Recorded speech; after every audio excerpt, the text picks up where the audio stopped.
Nasib memilukan dirasakan guru Supriyani. Supriyani mengajar di Sekolah Dasar Negeri 4 Baito di Konawe Selatan, Sulawesi Tenggara. Ia kini terancam penjara setelah dilaporkan oleh polisi Aibda Wibowo Hashim. Supriyani dilaporkan ke polisi atas dugaan penganiayaan anak polisi.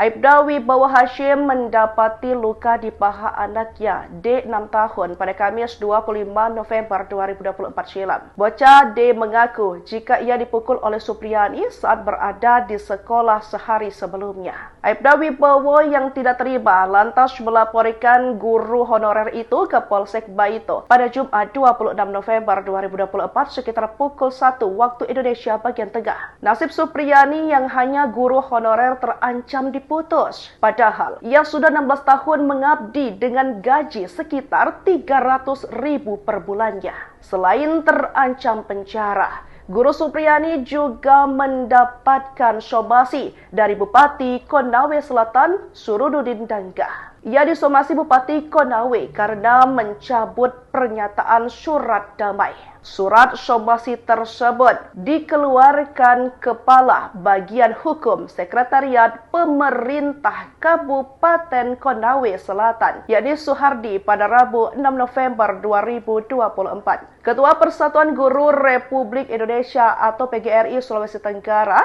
Abdul Halim Momo mengatakan surat somasi seharusnya tidak perlu dilayangkan Pemda Kalsel ke Supriyani. Seharusnya Pemda Konawe Selatan mengambil langkah untuk memaafkan Supriyani ketimbang memberikan somasi. Apalagi Supriyani sedang memperjuangkan haknya di hadapan hukum. Tentunya keputusan Supriyani mencabut surat damai didasari adanya pertimbangan. Selain itu, Pemda Konawe Selatan juga harus memahami kondisi saat ini dialami Supriyani setelah kasusnya bergulir di persidangan.